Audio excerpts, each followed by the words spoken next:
episode 43 of Weekly Sports Talk with Ed. Hope y'all ready for this one. There's a few things we got to cover. Obviously, I've been doing the community post talking about the NBA and NHL. So won't be much on this podcast about that, but what we will be talking about, as y'all see on the bottom, the NBA topic I do want to cover is what's going on with Jaime Jaquez in the NBA right now with the Miami Heat, because his minutes have decreased. I don't know what's going on. So I'm gonna get into that, talk about his averages and what really happened. Because it seems like this season just been off. Like you never really see somebody as he had a solid rookie season, then he just regressed. I don't really know what's the story behind that. I know he was injured for a little bit. We're gonna get into that. That's gonna be the first thing that I talk about. Then I'm also talk about the biggest surprises of the NFL draft, as it's 10 a.m. So I'm recording this, so so rounds 4 through 7 take place today in about an hour. So I'll probably be done right before the draft comes on. Y'all will probably be seeing this. If you catch the replay back, you will see it at the draft. So I'm just talking about rounds 1 through 3 and the big surprises so far. I'm gonna do a recap of what happened post WrestleMania, NXT, Raw, SmackDown, what they did this week, because they had some good stuff. Already made videos about Impact and AEW, so I don't got to do much talking about that. And then the race to the PVL playoffs, the Pro Volleyball Federation is heating up, as it's only one team eliminated from the playoff race currently, as it's still 3 games left. Every team has 3 games left, and there's only a few games to decide what can happen in these next few days leading up to May, because the last day is May 4th. So these next few weekends are going to be crucial, and some of these teams need some good wins. There's only been one team out of the 8 eliminated from playoff contention. So we will see who will be the other teams to qualify. And 2 or 3 teams have already clinched their spots. So it's only 1 or 2 spots left, which we'll get into. And then obviously at the end, I'll wrap it up with the athletes of the week, who I think had the best week for each sport. And so let's get straight into it with the main, well, not the main topic, but the first topic I want to cover. As y'all can see on the bottom, Jaime Jaquez and his situation. Last year, Jaime Jaquez, drafted by the Heat, was a lottery pick, if I'm not mistaken. That definitely went first round if he wasn't a lottery pick. But he finished 4th in Rookie of the Year. He made an all-rookie team. He finished 9th and 6th man of the year. He had a really solid season coming off the bench, providing the spark for the Heat, playing some solid defense. He had averages of 11.9 points per game, 2.6 assists per game, 3.8 rebounds per game, 1 steal per game, 48.9 field goal percentage. Only shot 32% from 3, which then it was on like 2 attempts, if I'm not mistaken. But still 32%, that's not good. But the rookie season, so I give it a pass. 81 free throw percentage. Played in 75 games, started 20 of them, and he played 28.2 minutes per game coming off the bench. And obviously in that Eric Spoelstra system, he being able to come in, play defense, hit big shots, and then in the playoffs, average 12.8 points per game, 3 assists per game, 3.3 rebounds, shoot 40% from the field. Obviously that declined, because they were 12th, if I'm not mistaken. I forget who they played last year, but they didn't make it out the first round. And then he shot 23% from 3 and 83.7% from the free throw line. And then that's just his first playoffs. So, Jaime Jaquez, even he had a solid rookie season, wasn't the best, didn't have the best playoffs that year. And then you get into next season, where this current season that we're in, after having a solid rookie season, having a good rookie campaign, finishing 4th rookie of the year, 9th and 6th man of the year, all rookie team. Like, you're thinking this guy can improve. He can maybe even come on. He's definitely gonna come off the bench again in the second season, but maybe he finishes higher in the 6th man of the year race. Maybe his defense improves because it's already good, but we didn't see any of that this season. And he only played 66 games this season. He started 17 games. He did have a sprained ankle at one point, which kept him out for a minute. But a sprained ankle does not keep you out that long, because that's 16 games, if I'm not mistaken. He wasn't out for 16 straight games with that sprained ankle, because he had multiple DNPs over the season. His averages went down. He's only averaging, this past season, he averaged 8.6 points per game, 4.4 rebounds per game, 2.5 assists. Only plays 21 minutes per game now. Went down to .9 steals, so still close to 1. 46 field goal percentage, 31 3-point percentage, and 75 free throw percentage. You usually don't see a decline like that in not just points, but the free throw percentage and 3-point percentage. Like the field goal percentage going from 49 to 46. Like maybe the defense is definitely keyed in him more, and definitely with the Jimmy Butler situation, that threw a lot of things off for the Heat. But Jaime Jaquez, him declining like this, is just strange to me, and I don't know if it's something with his confidence or what, because I don't understand what's happening. Like your free throw percentage doesn't just go down from a 81% to 75. That's not normal. His free throw percentage declined by 6%. So it has to be something more than basketball that I really don't know of, because I can't find anything like personal or anything that's wrong with him. I mean, I've heard people saying that he's lost his confidence, but I don't have clear cut evidence of that, so I don't want to make assumptions. I mean, that could be very true. His points went down, but his rebounds went up. His assists went down, but his points went down. He's playing less minutes, which I don't understand that. Like I know they brought Davion Mitchell in, who is a great defender, and he definitely provides a spark whether he starts or comes off the bench. But Jaime Jaquez should still be playing some minutes. Like maybe if he's playing in the series against the Cavs, they might be able to win one of those games. And because in that second game, they had a really good chance of splitting the series 1-1. And they're home today, if I'm not mistaken, against the Cavs in a crucial game 3 that they need to get the win. And if they aren't able to get the win, then they're likely on the verge of being swept. They're not going to make a 3-0 comeback against that Cavs team. But I feel like Jaime Jaquez can be solid in this series, but his minutes have been inconsistent. So I don't know what's going on. He would be a nice spark for the Heat. Like in game 3 today, let me check to make sure I'm not wrong. But in game 3 today, he should play some minutes just to see, because this game comes on in 2 hours. But they should give Jaime Jaquez some minutes, because obviously you got Wiggins, Adebayo, Hero, Mitchell, and Khalil Ware starting. And that's a good 5. Having Khalil Ware and certainly in the lineup, that was a great idea. And obviously Kevin Love and Terry Rozier out. Terry Rozier, we know why. Kevin Love, I'm pretty sure, is injured. Because even he has that veteran experience, so he wouldn't give you the greatest playoff games ever. He'll definitely provide some solid experience. And still likely they won't win the series regardless, but they should give Jaime Jaquez some clock and see what happens in games 3 and 4. Because if he plays well in game 3, then that could justify him getting more minutes in game 4. I think they should test it out. But like I said, I really don't know what's going on with Jaime Jaquez. Like, I'm really just shocked to see a decline like this for somebody who had a good rookie year. Like, obviously, we've seen rookies decline. We've seen players decline over time. Like Michael Carter Williams, he peaked in his rookie year. Ben Simmons, he did become a multiple-time All-Star, and then the back injuries messed him up. So I hope Jaime Jaquez can improve next season, because the Heat moving on from somebody. I know he came in as an older rookie, so he had more experience than some other guys. But I hope the Heat don't plan on moving on from him, because Jaime Jaquez is great. I think he can. Well, he's good, but I think he can be great. But that's all I got. If y'all watching the replay in the comments, let me know what y'all think of the Jaime Jaquez situation and what's going on with that, because I really don't know what's going on. And this situation is really confusing. I hope he gets to play at some point during this series against the Cavs. But man, so now we can talk about the biggest surprises of the NFL draft. All right, where do we start? Do we start with the Cowboys taking the tackle? Do we start with Shador falling to day 3? Know exactly where to start. Shador Sanders fell out of the first round, and I was like, oh, it's definitely some teams they could have used the quarterback.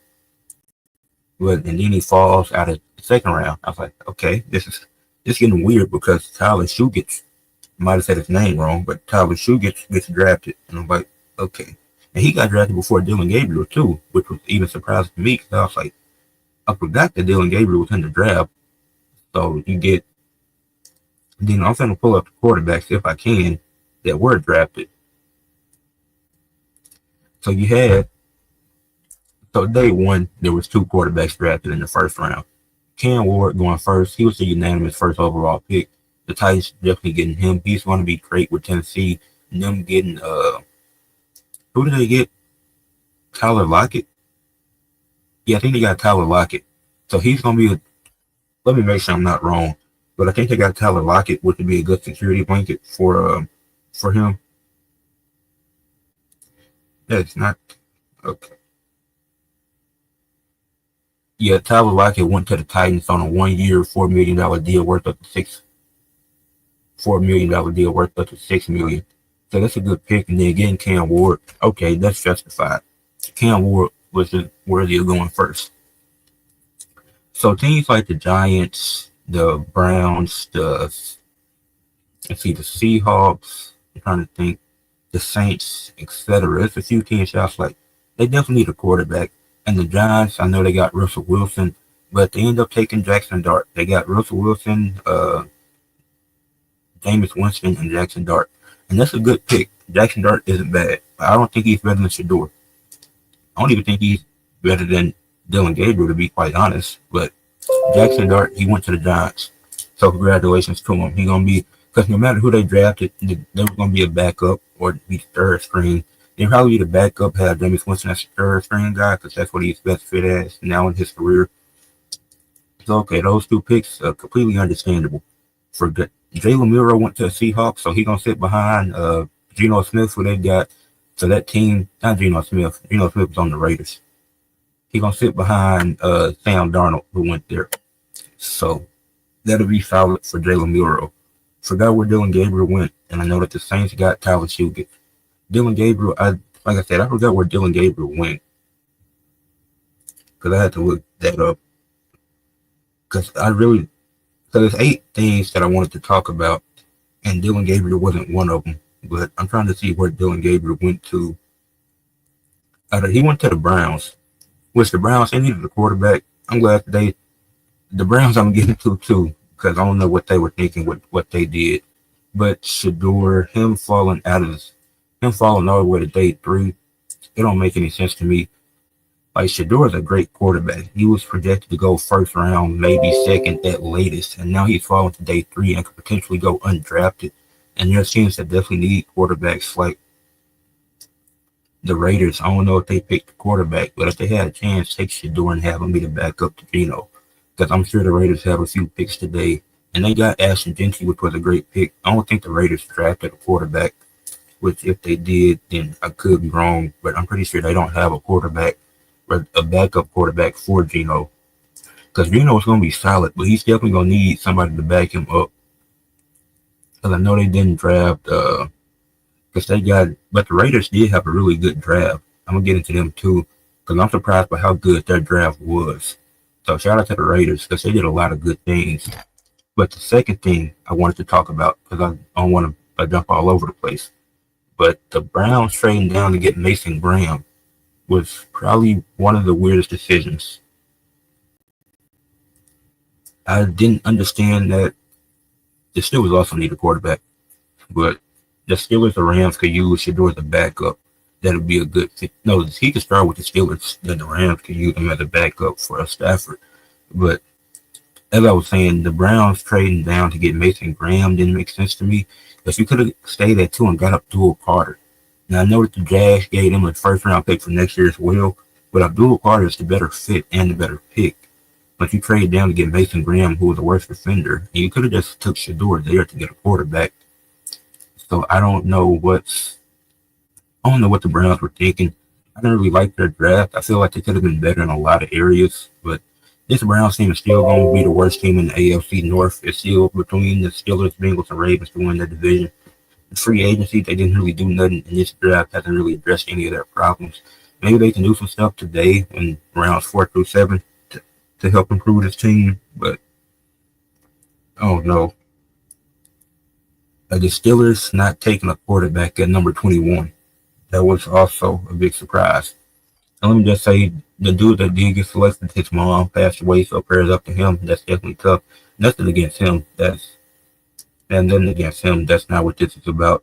But prayers up to him and his family. But the Steelers not taking a quarterback when they desperately need one, I didn't understand that. You had Jackson Dart and Shador Sanders available, so either one of them would have been a good pick. If the Steelers would, you had 2 good quarterbacks available, and Jackson Dart and Shador Sanders, and you picked neither one of them, and you still didn't get one in the second or third rounds. So I don't know if they had a pick in the second or third. I think they did, but they still haven't selected a quarterback. I don't know what's going on with that. Then the Saints, them taking Tyler Hughes from Louisville. One of the biggest, that's the biggest surprise of the draft because if anybody was going to take Shador, it had to be the Saints with the pick they had. And it's not even to make a comparison, but even Milroe is better than him. So it's like Tyler Hughes, that was a surprise to me. I oh no, that one just that didn't seem right. It seemed weird because is Derek Carr still gonna start? Because I don't think you take a quarterback in the second round if you're the Saints, and because I don't know what the Saints' direction is. So like the Saints are a directionless team who will probably still be bad next year. So I don't know what to make of it. The Raiders, as y'all see, I got the Raiders jersey in the back. Not a Raiders fan, I'm an Eagles fan. But the Raiders getting Ashton Genty at 6 for the best running back in the country. That was a phenomenal pick. Them getting Jack Beck from you getting Jack Beck in the second round. Great pick. They had the 26th pick in the second round. Uh, and then them getting Damian no Damian Porter and Damian Porter, that was a good pick as well. Having him at corner, having getting the defensive back, so you get a receiver, a DB, and a running back. You feel all your skills positions and areas that you need help in. Then you get two offensive tackles in Caleb Rogers and Charles Grant, so you can have some extra protection for Geno as you know he's getting older. And then you have them, then Ashton Jenkins can run behind them. You'll be able to jack back. He'll have a solid rookie year. Him and Brock Bowers next to each other. Brock Bowers at tight end, Jack Beck at receiver. This is gonna be a really fun team to watch. Like this team, they can win around 8 or 9 games. They can mess around and make the playoffs with how well this draft has been. And they had a solid free agency. Their running back was Zamir White, and you go from that to Ashton Genty. So nothing against Zamir White, but Ashton Genty is going to be special. Then you get a running back in a corner, so your defense is going to improve. Like this team is going to be a fun team to watch. Like they could be real contention for the playoffs. So I'm excited to see what they do. It's just a surprise that they had this good of a draft and you really didn't know the direction of this team and what they were going in with signing Geno and free agency. And now you see this could actually be solid. So we'll see what they do. I'm excited. Definitely gonna be tuned in with the Raiders games this season. I can't wait for it. The Texans, they added Jaden Higgins with the second pick in the second round, but I feel like they could have traded down to get him on. I feel like they could have traded down to like 5 or 6 in the second round and still got Jaden Higgins. It felt a little high, but it is a good pick nonetheless. But they definitely could have traded to get him. Then next surprise was Isaac Tesla and Isaac Tesla, the wide receiver, and Landon Jackson, the edge, both from Arkansas, both of them falling. I thought both of them could have went higher. Isaac Tesla went to the Lions, which was a great pick. He's going to be in a good situation. He's probably going to get a lot of snaps in the beginning parts of the season. But if somebody goes down with an injury or something like that, you never want that to happen. But he'll play he'll be able to get some solid snaps, and then he'll definitely progress over the season and play a lot more in his second year. That's probably what you're looking at when it comes to him. And the Bills adding the edge and Landon Jackson, he might get a lot of snaps. And then they were 2 picks apart. Like Arkansas, they were solid this year, and it was because of Isaac Tesla and Landon Jackson and what they were able to do. Maybe it's because Arkansas wasn't the best. They didn't have the best record, but they definitely could have improved. No, but they definitely improved, and they're gonna be solid players. They definitely could have went higher. They could have been second round guys. They fall to the third round, and the Lions and Bills got some great picks. And the last surprise, and I don't even know if I should be surprised, but the Cowboys taking an offensive tackle in round 1. If anything, you need defense because your run defense is still bad. And then you probably should have went after a receiver. But you took an offensive tackle in the first round. Yeah. And I forgot that running back they got, but Rico Dowdle, he was good last year, so they're gonna stick with him for sure. But you could have got a defensive tackle, you could have got a receiver, but I guess they're gonna stick with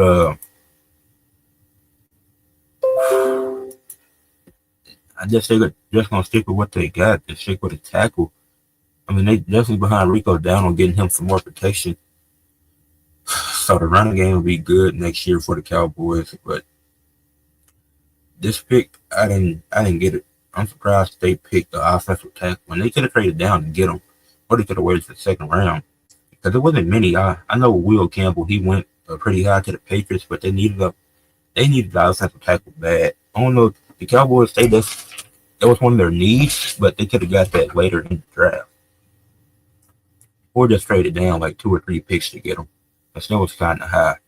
Getting him in the first round, considering he wasn't like Will Campbell was a lot different because I think Will Campbell was a lot better. That's why obviously he got picked high. But the Cowboys were like 12 or 14. They could have went to like 15 or 16 to get him. So if they were at 12, they could have gotten him like 14, 15, somewhere around there. So that wraps it up. Those are my 8 biggest surprises at the NFL draft. Shedeur still not getting drafted. If he doesn't get drafted today, I will have a video out about that and talking about that because that's unreasonable. I don't understand it. But next, post WrestleMania week. The post WrestleMania week recap. So I made shorts, I made videos about Raw, SmackDown, NXT, made a video about SmackDown last night. Talked about NXT already. I talked about Raw with some shorts and stuff. But let's start with Raw. I didn't like it. I mean, it wasn't bad. I just want to say that I enjoyed it. Like I gave this week's Raw a 6.5 out of 10. It could be a 7 if you want. That's the highest I'll give it. But in my opinion, I give it a 6.5 out of 10. Because 3 matches in 3 hours, that's just unreasonable to me. Like I can't enjoy a 3-hour show if it's just 3 matches. Like it was some solid stuff, but the Rusev return wasn't a fan of. Not the biggest Rusev guy. He's not bad, but I just think he'll be better fit for NXT. But I will talk about the main stuff that I enjoyed from the show. Well, it's one thing I enjoyed, one thing I didn't, and one thing that I'm 50-50 on. So we can get into all of that. Karrion Kross, AJ Styles segment. Love that. Karrion Kross needs to get his win back, and they can be tied 1-1. They can go into a third program and have Karrion Kross get the win. AJ Styles is my favorite wrestler all time, but it's definitely getting towards the end of his career, so he can afford to take some losses to some guys coming up in the scene. And like Karrion Kross been wrestling for a long time, but he's just now coming up in WWE. Obviously, his first run wasn't that good. His second run has been a lot better. They need to let him wrestle more. Like his promos are good, and he can wrestle.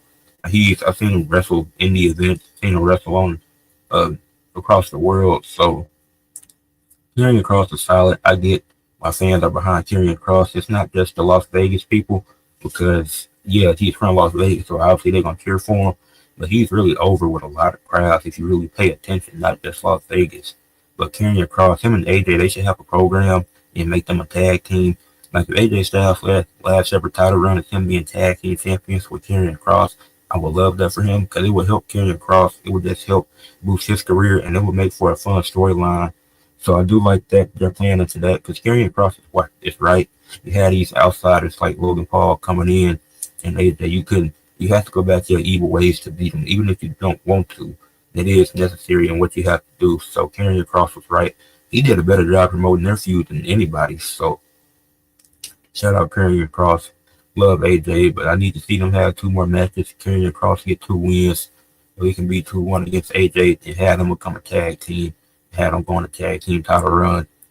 So I think that'd be a great way for AJ to go out, him having a tag team title run with Karrion Kross. It's like I said, I don't know how much longer he got. And that's the one thing I enjoyed. The thing that I didn't enjoy, not the match itself, but the decision. Liv and Raquel versus Becky and Lyra. The match was amazing on Raw. I loved the match. Liv and Raquel, they ended up winning their titles back to become 4-time champions. But they shouldn't have lost it in the first place. That was stupid to me. Like, Becky could have turned heel at WrestleMania so you could get the big moment, get the big pop there. Because obviously her coming back got to get a huge pop. So then you want those reactions, have her turn at WrestleMania during the match, or have her do it after the match after they lose. Just having them have a one-day title reign was stupid in my opinion. That's another reason why logic and what And when I'm looking at these wrestling shows and I'm ranking them, I'm looking at the match quality, looking at how many matches it is, and looking at the decision making, looking at how well it was executed. Like I didn't like WrestleMania Night 2 got off to a bad start for me because the match was great, but the wrong person took the pin. I'm looking at that. I'm considering that. Rhea should have took the pin. But like I said, uh, Judgment Day, they ended up winning the titles back. So them and Finn, I mean not Finn, Liv, Raquel, Dom, they're all champions, which is great, cool for the story. So I have no problems with that. Liv and Raquel have been doing great stuff in the tag team division. It sucks that Liv can't get out of the tag team division, but it is what it is, I guess. And the one thing that I'm 50-50 on is Sami Zayn's return. Because I was definitely thinking he's going to turn heel, but they saving it. So I don't know if that's going to be Jay's first defense. Because it could have been a good first defense, but because they got the story, they got the history, so Sami turning would make sense. But I don't think you necessarily need to turn Sami heel. I don't even think you got. I don't even think you got to do that. I don't think you got to turn Sami heel. So I think that'll be solid. A solid first match for Jay. He's gonna have a good reign. They could play well into that story. I'm surprised they won't have him like team up or nothing. Going to a feud with somebody else like Karrion Kross and something like that, or Karrion Kross and AJ Karrion Kross trying to help AJ get a shot at the title by having him team up to take on Sami and Jay. That could be interesting, but yeah. Yeah, the Sami Zayn thing, 50-50 on, but we'll see where they go with it. Because it could be really good. Then NXT, they teased multiple matches in one segment with Trick versus Obafemi, Trick versus Joe Hendry, or uh, Trick versus Joe Hendry, and Joe Hendry versus Obafemi. They teased all those matches. I gave NXT 8.5 out of 10 this week. It was really good following up, stand and deliver, which I think I gave an 8.5 out of 10 as well. I could be mistaken, but I gave Stand and Deliver an 8. So great follow-up show of a Trick. He needs to leave NXT already. He needs to be called up. It's another team it's another two other people that got called up. So he should be called up. And there's a woman that should be called up already. But Trick, he should be called up already on the main roster. He don't need to fight Obafemi again for the championship. He don't need to take a loss to Joe Hendry because he wouldn't beat Joe Hendry on leave. So, because TNA, their world champions already kind of buried the way the match was booked. He's fine with TNA fans, but kind of did get embarrassed. But they had to do what they had to do. But in Trick, he don't get to be in NXT anymore. But Obafemi versus Joe Hendry, that'd be entertaining. And then Roxanne Perez, she's still in NXT. She got a random NXT Women's Championship match against Stephanie Fury, which was a great match. It was a good main event.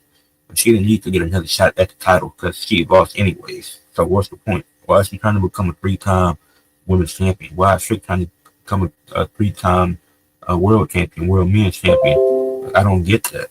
And both of them need to be on the main roster already. So those are two, even though NXT was really good, those two things I don't like. Like, you could call up Trick and put them on SmackDown, pair them with Carmelo Hayes, have Miz manage them, something like that. Or you can even use that as a way to get Miz and R-Truth back together again one final time before they go out. Because R-Truth is probably going to retire soon. Because I just don't think he has that many more matches left in him. But we'll see what happens. And then you could have Roxanne Perez on Raw, being the women's mid-card division, do her versus Lara at a big event like a Money in the Bank or something like that. That's a big pay-per-view match. Do Lara versus Roxanne at SummerSlam, and then you fun with the Roxanne and Bayley story. You didn't even talk about Roxanne turning on Cora Jade and just leaving during the match. I don't know what they're doing. But the one thing I loved about NXT, Thea Hill and how she came back, she beat Carmen Petrovic last week. Then she beat Fallon Henley this week. The girls backstage said, like, you can't come back with all that smiling and stuff. This division changed a lot in the 6 months she was gone. So she done came back. She don't really know what to do, but she didn't won on back-to-back weeks. She did lose in the ladder match. Came close to winning, but she still got the energy. Thea Hill still gonna be Thea Hill. Her submission finisher is nice. So both of the matches she done put on have been good. And they gotta be so I'm gonna be a long match for it to be good. And Dia Hill makes quick work of opponents looking good right now. So I don't know if she'll be in line for the North American Championship at some point, going against Sol Ruka, but it could be a fun match. I would love to see that. Then SmackDown. Let me just get to who did show up on SmackDown. Fraxium. They get called up after losing their titles, but Trick Williams and Roxanne Perez are still on NXT. Don't make sense. And Fraction going to SmackDown didn't make sense either. The match they had with Legado was fun. I could definitely see Fraction having a match against the Street Profits, but I don't know why Fraction didn't go to Raw. Raw's tag team division this week. It's the New Day, the Creed brothers who barely get used, the War Raiders who will probably disappear again, the Judgment Day if they're even a real team, A-Town Down Under who's barely shown, and if they are shown, they're always losing, and Alpha Academy who's just a goofy gimmick. So you have, and you look at SmackDown, Ross, you got the Street Profits wrestling consistently, DIY doing great heel work, wrestling like heels, Motor City Machine Guns being the baby faces with an edge. You got Pretty Deadly, who's solid. Their gimmick is started to get over a little bit during the year.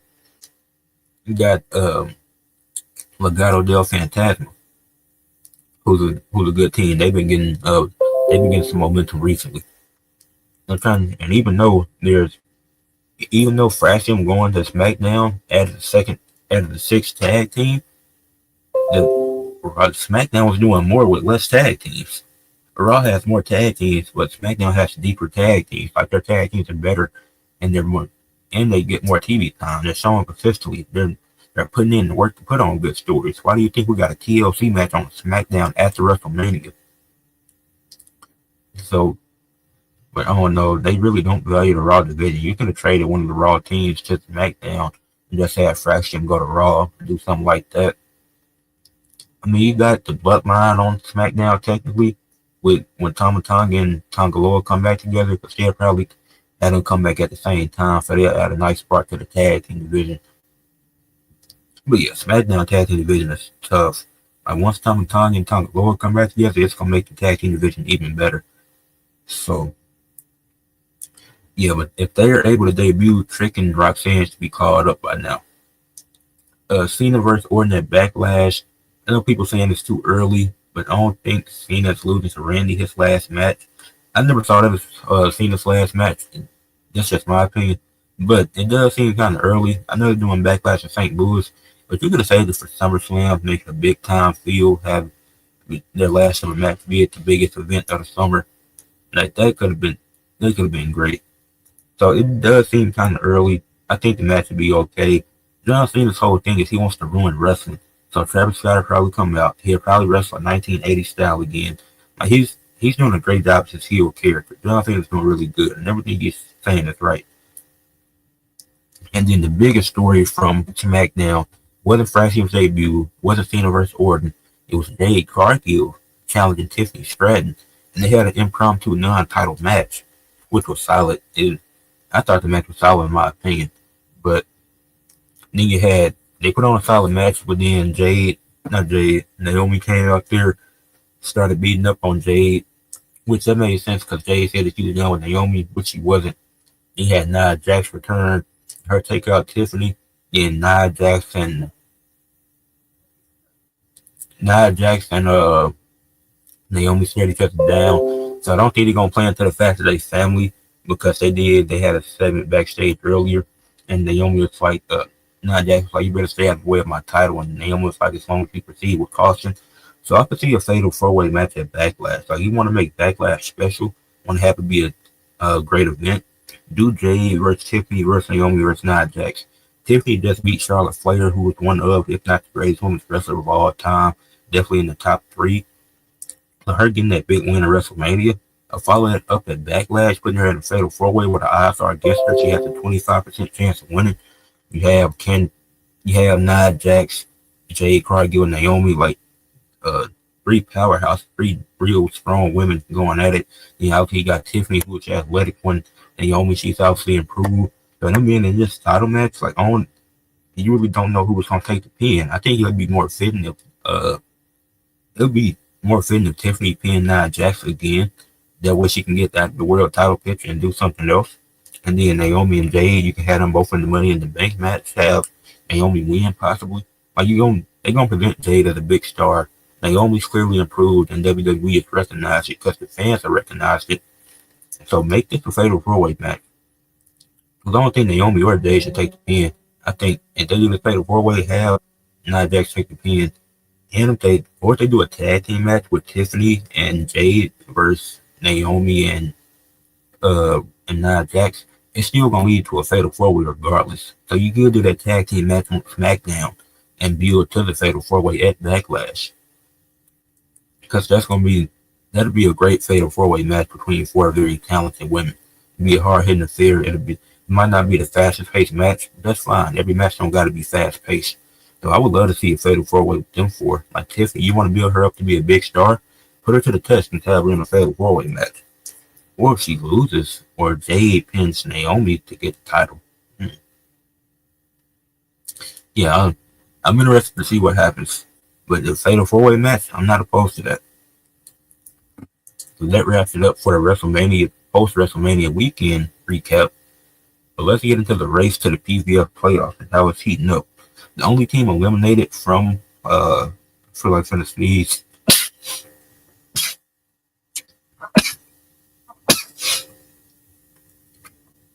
Okay. So the PVF, the Pro Volleyball Federation, race to the playoffs is heating up. It's only 3 games left in the season. And the new week starts tonight at 7. It's only 3 weeks. There's only 3 games left in the season, not 3 weeks left. But because the last day is May 4th. That's in about a week or two. But we're wrapping up.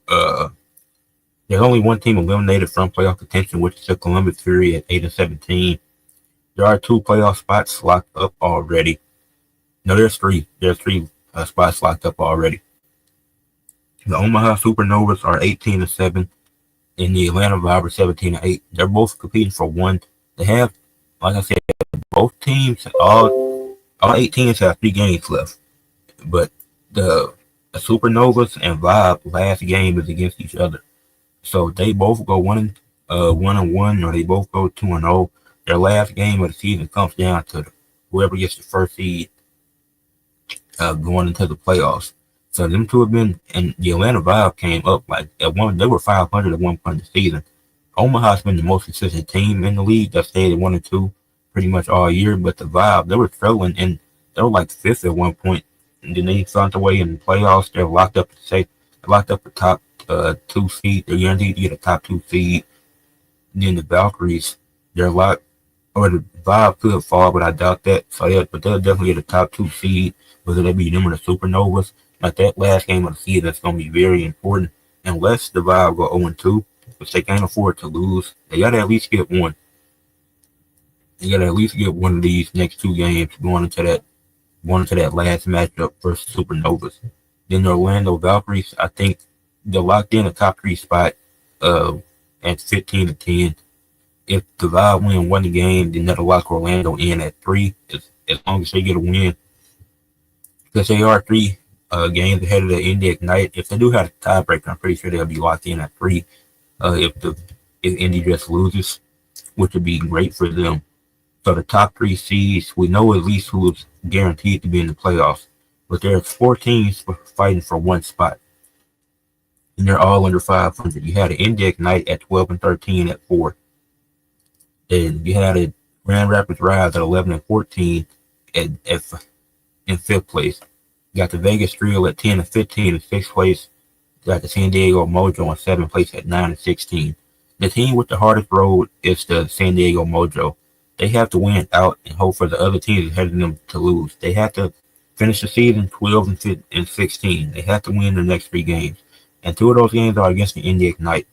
Indy just needs 1 win, and they will eliminate the Mojo from playoff contention.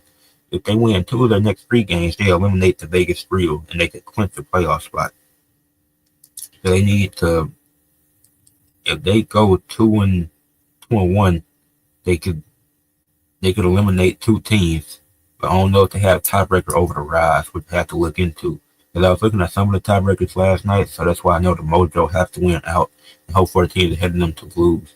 But if the Mojo lose 1, they are eliminated. If they lose 1 going into this next week, yes, gearing up this week. One loss and they're done.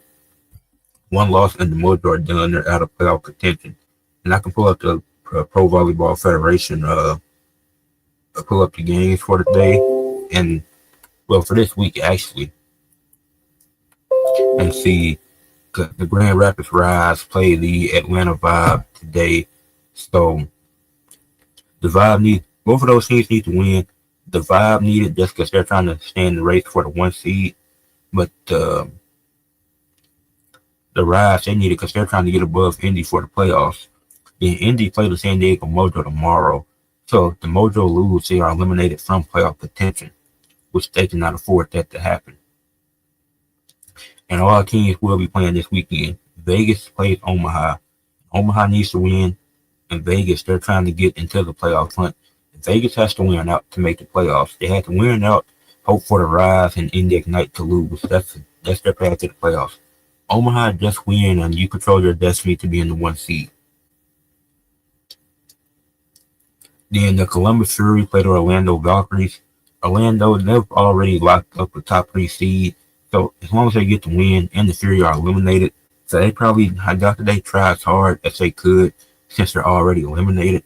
But all these teams have the Mojo, Trio, Rise, and Ignite. They all have crucial games. Omaha and the Vibe are just fighting to save pace for one. They both control their own destinies. But really, Omaha controls their own destiny, and the Vibe controls theirs to an extent. But the Vibe could get the 1 seed if Omaha slips up. But the Mojo must win out and hope for a loss that's above them by all the teams. So Saturday and Sunday, I'm definitely locked in to watching these games. And then the Trio, they just simply have to win out. Obviously, they're more worried about the Ignite than the Rise. They're only 1 game behind the Rise, but they're 2 behind the Ignite. Then if the Rise go 2-1 and Indy goes 1-2, the Rise will clinch the playoff spot. But if Indy just wins 1, they eliminate the Mojo. If they win 2, they eliminate the Trio. Then it just comes down between them and the Rise. I think Grand Rapids will get it. I think they'll climb up and they'll end because they're only 1 game behind Indy. I think Grand Rapids Rise will beat Atlanta tonight. I think they're capable of doing it. And then the Vibe already have a playoff spot, so 1 loss wouldn't hurt them. I'm not saying they're gonna try to lose, but I do see the Rise getting this win, a much needed win to help them stay in the hunt for the playoffs as they're currently 5th in the PVF right now. So they're gonna try to get up to 4 and make the playoffs. I could definitely see them winning that game. In the San Diego Mojo and Indy Ignite, I think in the Mojo they need to win. The Mojo are at home, so I will take the Mojo on this one. But I wouldn't be surprised if Indy hands them that loss to eliminate them. But I think the Mojo are coming ready to play tomorrow and they can get the win. As far as Vegas and Omaha goes, I got Omaha winning this one. I just think Omaha is too much for Vegas to handle. Excuse me. And then the Fury and Valkyries. The Valkyries got that. The Fury, we can compete, but it won't be enough to go against Valkyries. And it won't even matter because it's the last game of this. Well, not the last game, but it's 3 games left in the season. So we'll see what happens with Orlando and Columbus. But I'm going to get ready to wrap up. We're going to close it with Athletes of the Week. And obviously, I end every podcast talking about who I have as Athletes of the Week, who I think had the best week for each sport. So, for each sport that I watched. So we're going to get into that right now. For the NBA, when we're honest, I feel like he's had the best playoffs so far this year. In game 1, he had 36 points, 12 rebounds, 1 steal, 2 blocks, 1 assist, shot 14 and 23 from the field, 8 of 15 from the free throw line. Obviously not the greatest free throw percentage, but he's never been a free throw shooter. And then he did improve that throughout the series. Because in game 2, he had 34 points, 18 rebounds, 7 assists, shot 14 and 20 from the field, shot 6 of 10 from the free throw line, and had 1 block. They went down 2 games to 0, but he was phenomenal in both of those games. He played really great.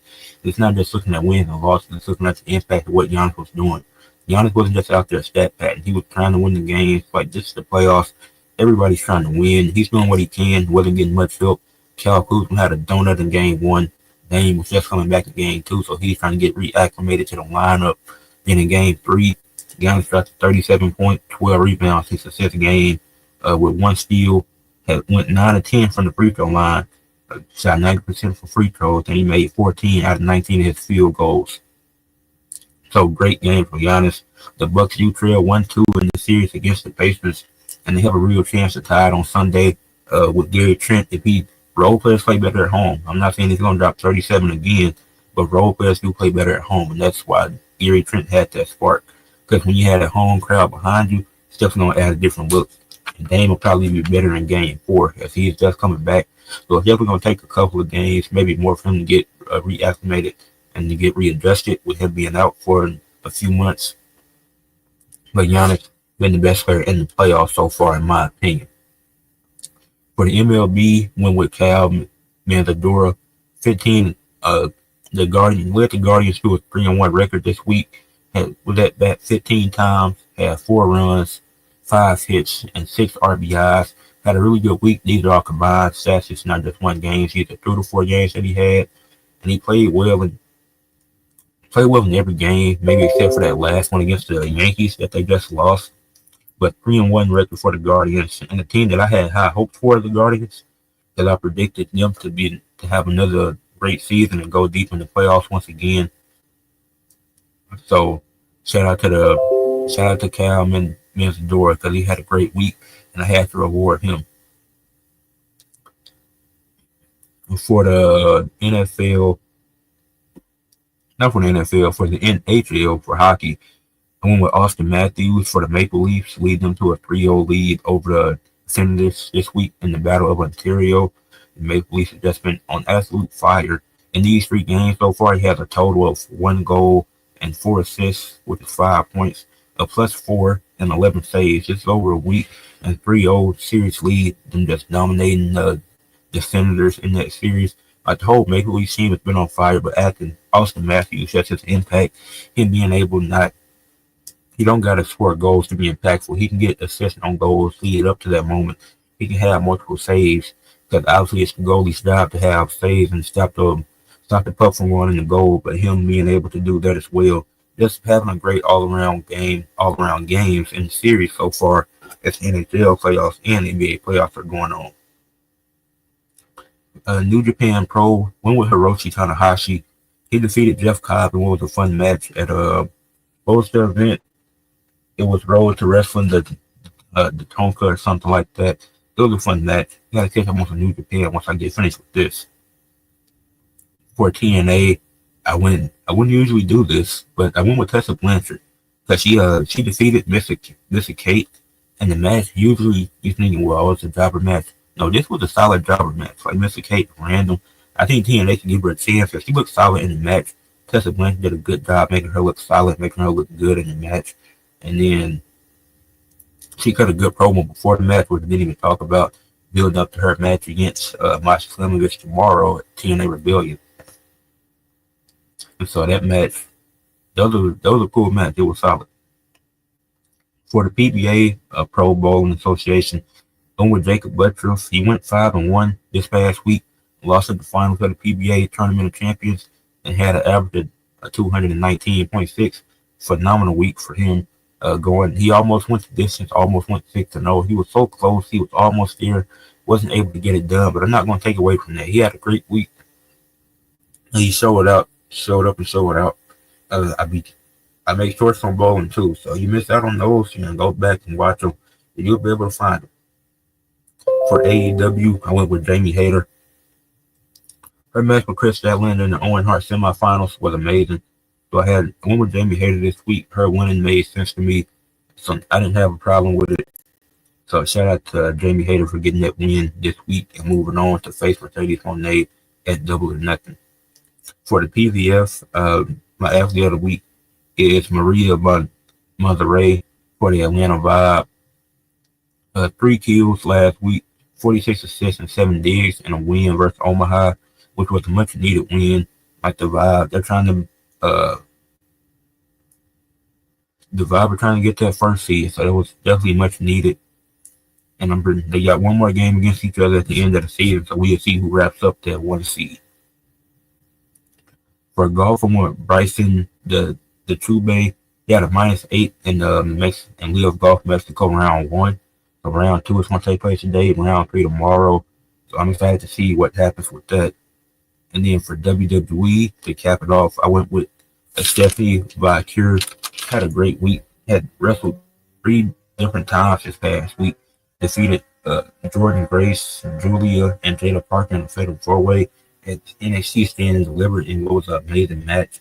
Absolute fire. Start to finish. Stephanie got the win. Then her match with Io on Raw was really good. It ended in a no contest, which made me mad. But that match was really good, so I can't take credit away from her. And then she defeated Roxanne Perez on NXT to retain the women's championship. And that was an amazing match once again. So putting on 3 banger matches, having 2 wins, 1 in a no contest. But yeah, phenomenal week for Stephanie Valkyrie. Pretty much. And then she wasn't the only woman I considered. And I was also thinking Liv and Raquel too. But only reason I didn't give it to them because I ain't like the WrestleMania match. The Raw and NXT match was good that Liv and Raquel had, but the WrestleMania match, it wasn't that good to me. It was okay, and it could have had more time. But that wraps up my athletes of the week, and that wraps up Weekly Sports Talk with Ed, episode 43. Make sure you leave a like, make sure you comment, make sure you subscribe. Sports coverage all year round. We've hit 300 subscribers. I'm at 308, 309 now. So we're on the road to 400. Hopefully I'm able to interview some more athletes this year. I'll try to get some stuff like that together. Hopefully I'm able to do that. But it's been fun. It's been a good episode of the podcast. Hope y'all enjoyed. Hope to see y'all back here next Saturday as Weekly Sports Talk with Ed, episode 44 will be taking place. So playoff games, NBA, NHL, and the community tab. Y'all want the recap of that? Make sure y'all go in there. I will drop the reviews. I will make videos for reviews sometimes for the hockey and basketball. Make sure y'all looking at the community tab to see that's where all the main stuff is at. But this was a fun episode. Talked about the NFL draft and some of the surprises. Might have a video coming out about that. Talked about the Pro Volleyball Federation and the race to the playoffs. Talked about Jaime Jaquez. Talked about WrestleMania week and what happened after that. And gave my athletes of the week as I always do. Peace out. Hope whenever y'all seeing this that y'all enjoyed it.